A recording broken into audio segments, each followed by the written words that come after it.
folks, Papa Boris here, reviewing another game from the Leaders Champions First Cup. This was against Mats. Let me copy his name for the video title. I was pretty happy with this start. We get to take the Hermit and Cub, which is always a great way to start the day. It's a bit slow, but, you know, in the long term, this gives you a pretty big advantage with that extra Cub, and the Cub also helps you survive the early game with the extra defense. My opponent also gets a very good draft. He gets to take the Wanderer and the Bruiser, and since the thing that pops out is a bit of a brick, of course he's going to take the Bruiser. I get a good second pick as well, which I was very happy about since I don't like this mediocrity. We get the Illusionist, so both of us are getting a good draft. I don't think there's a huge difference in quality of drafting pieces. I put the Illusionist here to, partly stop his leader from stepping forward, but also with the Hermit, Cub, Leader, and Illusionist range like this, I don't let the Wanderer infiltrate anywhere deep. He can still zip up, and it's still strong for that reason alone, but he doesn't get to cut off my leader from behind. He moves the Bruiser, moves the leader out of the way. Of course, he flies in with the Wanderer a little bit, and he gets to take the Acrobat, which I was not happy about because the Acrobat is my freaking nemesis. So I'm very nervous at this point. He's got three very strong characters. I decide to swap with my leader. This does a couple of things. One is it advances my Illusionist an extra space, which is helpful. And it also keeps my Illusionist nice and central, and it gives my leader some defense so that I am less likely to die. I keep him on the back row because I'm very afraid of what all is going on here. The Acrobat could have jumped here, so that's why I put the Hermit here to block it. And I grabbed the Protector. It's a little bit of a meek play. It only works against the Bruiser, but I didn't care about the Manipulator or the Archer very much, so I decided to just take it. And then I was very unhappy to see the Brewmaster pop out. So my opponent does get an edge in the draft because he got three strong characters already, and for his fourth character, he gets another strong one, the Brewmaster. He steps forward with all his pieces, doesn't do any crazy jumps with the Acrobat, moves back with the leader for a bit of defense, and of course takes the Brewmaster. Now, I was happy that for my last pick, I get the Vizier. If, the Nemesis or Assassin had shown up, I would have been a bit of a brick, so I am very lucky that the Vizier showed up. All in all, my opponent had a slightly better draft than I did, but I still have my beloved Vizier and some good characters, and the Protector does have a role here, potentially slowing down the Bruiser. I get the Vizier, and the draft is over, ready to play. My opponent, I think, has the advantage here. He does have the stronger team overall, and he also has a piece really close to my leader. Then again, my Hermit has just kind of walked up pretty close to his leader as well. So I'm not feeling too terrible about what's going on here. Now, the interesting thing I was wondering about is where's he going to push my Cub? Obviously, I put the Cub here. I knew it was going to get pushed, but I figured I was fine with either location my opponent picked. If it's here, it might help suffocate the leader. If he pushes it back here, it's helpful for defense. I was curious what he would do. And he chose to push it here, and I think that's correct because we're still a ways off from suffocation. And the Cub, I think, would have been more relevant as defense than it is as offense, especially because my Protector is going to come in and make the Cub unpushable. My opponent steps in with the Acrobat, gets in close with the Wanderer, and he also kicks his leader away from the Hermit, and then now his leader is just super toasty safe here. So I think my opponent definitely has the better position at this point, but there's still plenty of game left to play. So I'm like, all right, it's not the end of the world here. Let's just, make some normal moves. I step in with the Hermit and with the Cub. The Cub's not doing anything for defense, so might as well. I then step up with the Protector, and it's actually kind of relevant that I have the Protector because the Vizier now stops me from getting checkmated, and the Protector, making the Bruiser unable to kick the Vizier, stops me from getting checkmated as well. Now, why the swap with the Illusionist? I could have put the Illusionist here. One thing I've noticed is in some of my games, I end up with like an Illusionist just kind of sitting surrounded by pieces, and it doesn't really do much. Over here, it's actually doing something. It means the leader can't escape out this way so easily, at least not without some help from the Acrobat to block. So it seemed like here the Illusionist can still use his power, and it's just a more relevant piece. I tuck the leader behind my pieces and pass the turn. Now the Wanderer steps in, the leader is blocking the Acrobat's jump, which I really appreciate, and my opponent just moves the Acrobat. He still has not jumped with him yet. He moves the Brewmaster. The Brewmaster is kind of the one weak link in my opponent's position because he's not really next to any other pieces, so he can't actually do anything with him, which I appreciated at this time. I'll take any advantage I can get as my leader is getting slowly choked to death, with me seemingly having no path forward for actually beating my opponent. My opponent then actually bravely steps the leader back into the line with the Hermit and the Cub, where of course it's not checkmate, and it's up to me. So what is going to be my plan in this game? Well, I decide that I can run this way as long as I stop the Acrobat from being able to jump to this spot. So I move my Vizier and I move my Protector.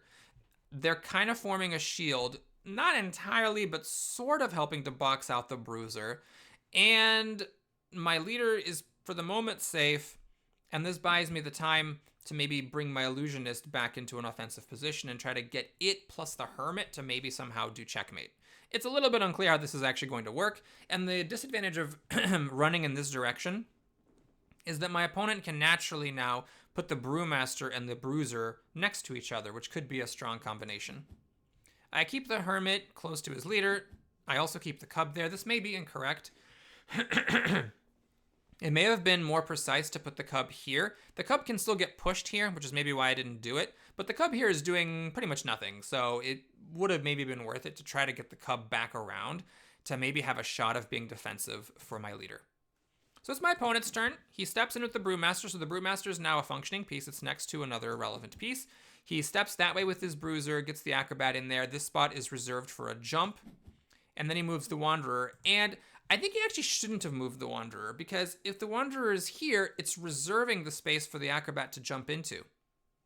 By contrast, this way, I'm able to zip my leader out and block this jumping spot. And I think this was very useful as a jumping spot. So I could be wrong. This is a very strong opponent. Maybe a stronger opponent than me. So maybe it makes sense to put the Wanderer here. The obvious benefit of this is it stops the leader from going there. But I think I would have been fine with my opponent's leader being here if it meant I got to have the Acrobat here and the Wanderer here, for example, or here.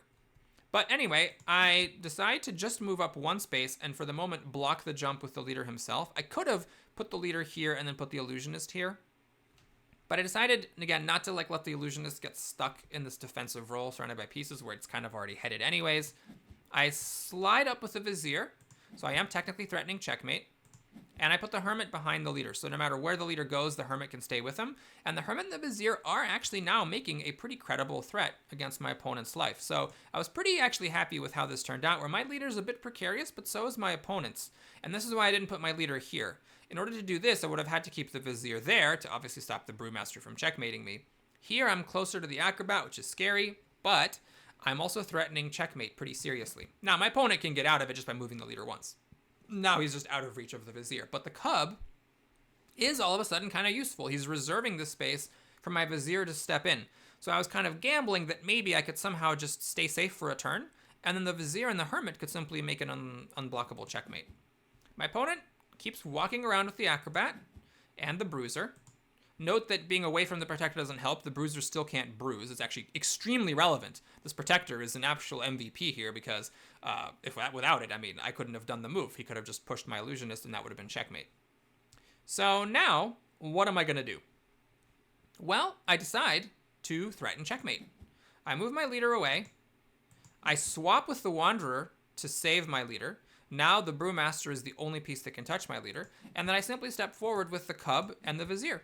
And I calculated that there's no way for my opponent to avoid checkmate here. The Cub is stopping the leader from getting up to the Brewmaster. So actually, I'm not sure the Brewmaster kick would have even saved it. But in any case, it is stopping that. So my Vizier is guaranteed to have access to this spot. The leader can't go here, can't go here. If he goes here, the Hermit and the Vizier step in, and that's checkmate. There is just one teeny tiny problem. And I realized that unfortunately, after I moved my Illusionist, which is that the Acrobat can all of a sudden win the game. The Wanderer goes here, the Acrobat goes jump, jump, and the Brewmaster steps in for checkmate. Now, I could have just moved my leader here instead of here. This would have stopped the Acrobat from being able to jump up to me. In fact, I could even have put the leader here next to the Brewmaster. And I would have been safe there as well. There's no way for the Acrobat to jump into this square or this square. It's just like the wrong number of squares, and the Protector is stopping from jumping to this square. So there were two different places that I could have put my leader and won the game, but unfortunately, I just put this Acrobat out of sight, out of mind. It was really far away. I wasn't considering its jumping potential, and I learned a very costly lesson. This game, I totally won it. I do think that I outplayed my opponent despite the fact that he had a better squad and my leader was very surrounded. I managed to find the right opening that he left for me, get in with 2 basically vanilla pieces, and while all of his stuff was outstarting my leader but not quite able to deliver checkmate, I put him in an unstoppable checkmate threat. But I forgot about the Acrobat, and so he won the game. So, strong player, definitely deserved win on his part, and it's a painful loss. Along with Lukey Link, it's another game where I think I had a win, but I just didn't quite spot the tactical move that my opponent had available, and as a result, I lost. So it's very, very sad, but you know, as a bit of like a psychology thing, when you have a loss like this happen, or the one against Lukey Link, it's tempting to just hide from the pain and try to forget it ever happened.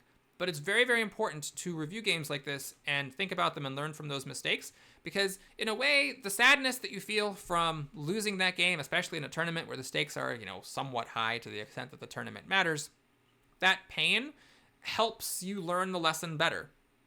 I like to think that I am now less likely to forget about possible Royal Guard jumps or long-distance Acrobat vaults in future games, and overall that will hopefully help me become a stronger player, and you as well. Hopefully you can become a stronger player too without having to suffer the agonizing sting of defeat in a game like this one. Thank you very much for watching, everybody. Hope you enjoyed it. Please like and or subscribe, and I'll see you again soon. Take care.